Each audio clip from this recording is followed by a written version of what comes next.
Bienvenue à Venue French Rugby. Plongeons ensemble dans la défaite 26-15 de La Rochelle contre Bayonne. Où chaque blessure, chaque instant raconte une histoire de défi, de persévérance et d'esprit d'équipe.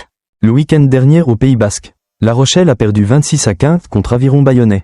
Et ce qui m'est resté, ce n'est pas seulement une défaite. C'est le sentiment d'un effet domino où chaque petit événement semble entraîner des conséquences beaucoup plus grandes. Performance, blessure, psychologie et confiance. J'ai réalisé que je ne regardais plus les bulletins sportifs de manière superficielle. Mais que je commençais à ralentir, à observer attentivement et à me demander si je me mettais à la place des personnes impliquées. Que ressentirais-je ? Cette défaite face à Bayonne, vue de l'extérieur, pourrait sembler être un simple recul temporaire pour une équipe double championne d'Europe. Mais pour moi, c'est un rappel clair qu'aucun sommet n'est éternel. Même un collectif ayant atteint la gloire comme La Rochelle n'échappe pas aux jours instables. Ce qui m'interpelle le plus, ce ne sont pas les scores, mais les noms des joueurs quittant le terrain blessés, Will Skelton, Levani Botia et David Niniashvili. Je me demande comment une équipe se sent lorsqu'elle quitte le terrain non seulement avec une défaite, mais aussi avec des pertes humaines. Peut-être que ce sentiment est plus lourd que n'importe quel score. Une défaite peut se corriger avec la tactique ou l'entraînement. Mais lorsque des piliers s'effondrent à cause de blessures, tous les plans deviennent fragiles. Le cas de Skelton me fait réfléchir davantage.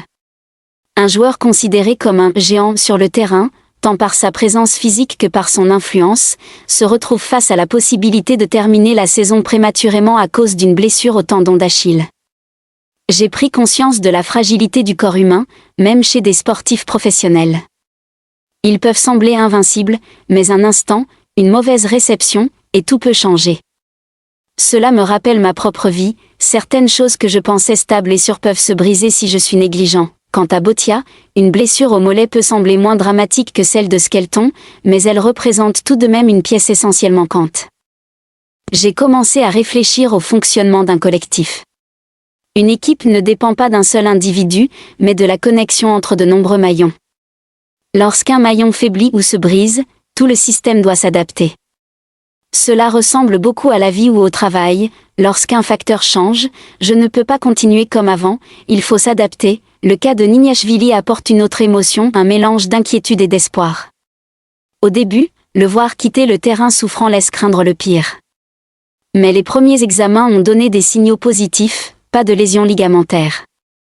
Cependant, il devra s'absenter plusieurs semaines, voire un mois. Cela m'amène à réfléchir à la manière dont nous réagissons face à des informations incertaines. Quand les résultats ne sont pas clairs, nous avons tendance à imaginer le pire. Mais la réalité n'est pas toujours si pessimiste. Parfois, il suffit d'attendre, de rester calme et de ne pas laisser la peur guider nos pensées. J'ai aussi remarqué que La Rochelle est 9e du top 14, avec un calendrier difficile devant eux, face à des équipes comme Bordeaux-Bègles, Racing 92, ou un déplacement compliqué à Perpignan. En lisant cela, je ne vois plus seulement un calendrier, je vois une véritable pression. Une équipe qui n'est pas à sa place idéale et qui perd plusieurs joueurs clés doit aborder une série de matchs cruciaux avec beaucoup d'incertitudes.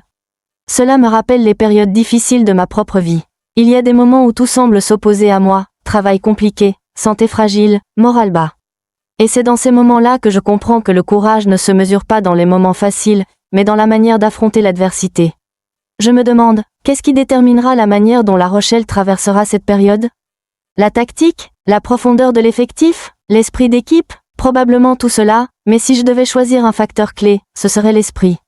Une équipe peut manquer de joueurs, ne pas être à son meilleur niveau, mais si elle conserve la confiance et la cohésion, elle a encore une chance.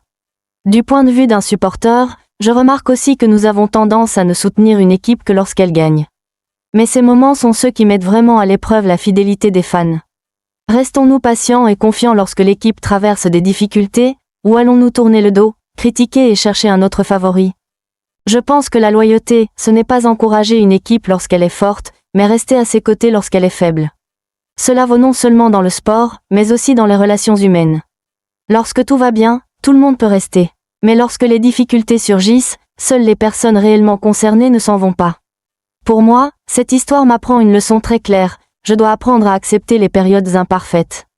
Tout ne se passe pas toujours comme prévu. Je ne suis pas toujours à mon meilleur niveau. Mais l'important est de ne pas perdre sa persévérance. J'ai aussi compris que prendre soin de soi, physiquement et mentalement, est essentiel. Des professionnels comme Skelton ou Niniashvili ont toute une équipe de soutien derrière eux, mais ne sont pas à l'abri des blessures. Cela me rappelle que je dois écouter davantage mon corps et ne pas me pousser à l'extrême sans contrôle. Pour les fans, cette histoire rappelle que le sport n'est pas seulement une question de victoire. C'est un parcours, avec ses hauts et ses bas, et des êtres humains qui donnent le meilleur d'eux-mêmes chaque jour. Comprendre cela rend notre perception d'un match, d'une défaite ou d'une blessure beaucoup plus profonde. Pour l'humanité en général, la leçon majeure réside dans l'équilibre entre attente et réalité. Nous avons le droit d'espérer de belles choses, mais nous devons aussi nous préparer à l'inattendu.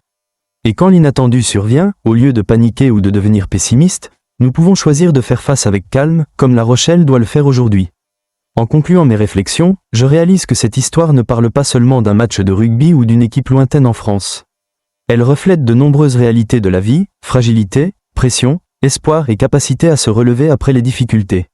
Et peut-être que la leçon la plus importante que j'en retire est la suivante: personne n'échappe aux périodes difficiles, mais la manière dont nous les traversons définit qui nous devenons. La vie, tout comme le sport, recèle toujours des défis inattendus que nous ne pouvons pas prévoir.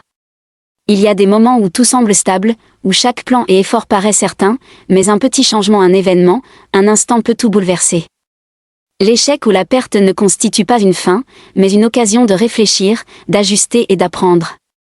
Les périodes difficiles nous aident à reconnaître la valeur de la patience, de la préparation mentale face à l'imprévu, et, plus important encore, de la capacité à se relever après chaque chute. Dans la vie, tout comme dans une équipe de football, personne ne peut fonctionner seul. La force réside dans la connexion, le soutien mutuel et le maintien de la confiance envers le collectif ou, de manière plus large, envers le chemin que l'on suit. Lorsqu'un élément est perdu ou rencontre un problème, l'important n'est pas de blâmer ou de se plaindre, mais de trouver des moyens de s'adapter, de se réajuster et de continuer à avancer. C'est une leçon sur la flexibilité et la capacité à se réguler dans n'importe quelle situation. Ce qui est sans doute le plus précieux, c'est la manière dont nous faisons face à nos émotions dans les moments difficiles. La peur, l'inquiétude, la déception sont naturelles, mais si elles prennent le dessus, elles peuvent nous faire oublier nos capacités et les opportunités d'amélioration. Au contraire, observer calmement, comprendre clairement la situation et choisir sa réaction de manière réfléchie permet de garder son équilibre, transformant ainsi chaque défi en moteur de croissance. De plus, les périodes difficiles nous rappellent l'importance de prendre soin de soi autant physiquement que mentalement.